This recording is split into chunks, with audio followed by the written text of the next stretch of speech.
ঋতুর সাথে আমার সংসারটা আর হবে না রে। কেন, কি হয়েছে? ওর আর আমার মাঝে অনেক দূরত্ব সৃষ্টি হয়ে গেছে। বিয়ের আগের মতো আর ভালোবাসাটা নেই। ঋতুর বাবা মায়ের জন্য ঋতু অনেক বদলে গেছে। সারাদিন ও কাজে ব্যস্ত থাকে, আর এইদিকে আমি ওর মায়ের অত্যাচারের শিকার হই। সারাদিন বাসায় শুয়ে বসে থাকে, কোনো কাজ করে না, তারপরও নানান অভিযোগ। হয়তোবা আমি ওকে ছাড়াই অনেক ভালো থাকবো। ও যে ফ্যামিলি থেকে আসছে সেখানে তো শুয়ে বসে থাকলেও কোনো সমস্যা নেই, কারণ ওদের তো কাজের লোক থাকেই। কিন্তু মিডল ক্লাস ফ্যামিলি সম্পূর্ণ আলাদা। এখানে সংসারটাই চলে অনেক কষ্টে। এখানে তো শুয়ে বসে থাকলে হবে না। মিডল ক্লাস ফ্যামিলি তো নিজের কাজগুলো নিজেই করতে হয়, কিন্তু ঋতু এগুলোকে বোঝা মনে করে। আমি ওকে ডিভোর্স দিতে চাই।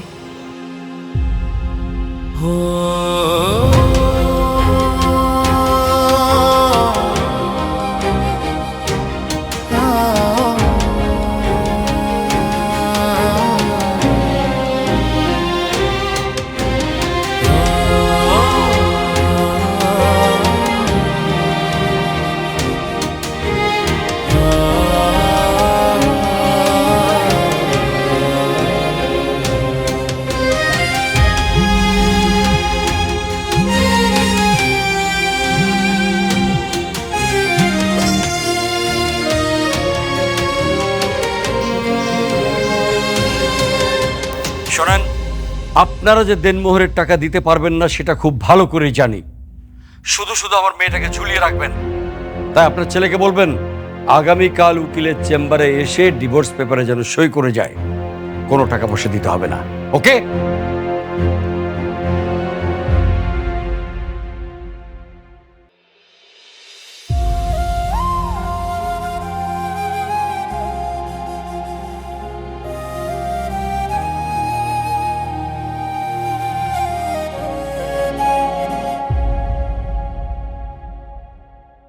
তাহলে ডিভোর্স দিচ্ছেন?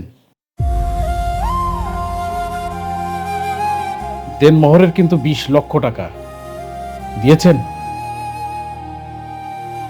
টাকা ছাড়াই ডিভোর্সের কাজ শুরু করুন উকিল সাহেব। এসব মাফ করে দিয়েছি। দেখছেন তো কেমন পোর ফ্যামিলি, অসহায়ের মতো তাকিয়ে আছে। এত টাকা কি তাদের পক্ষে সংগ্রহ করা সম্ভব? কোনোভাবেই না। তাই দান করে দিয়েছি। আপনি টাকা ছাড়াই শুরু করুন ডিভোর্সের কাজ।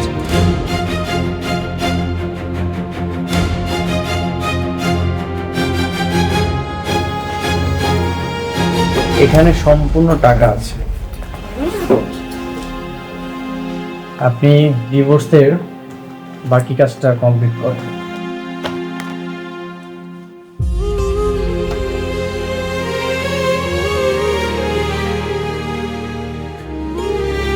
এতগুলো টাকা তুমি কোথায় পেলে? গ্রামের জমিটা বিক্রি করে দিয়েছি। ফকিনির বাচ্চা, গরিব, আর কত কিছু শুনতে হয়েছে। দেখেন এখন ছ্যাপ দিয়ে টাকাটা গুনে দেখেন ঠিক আছে কিনা।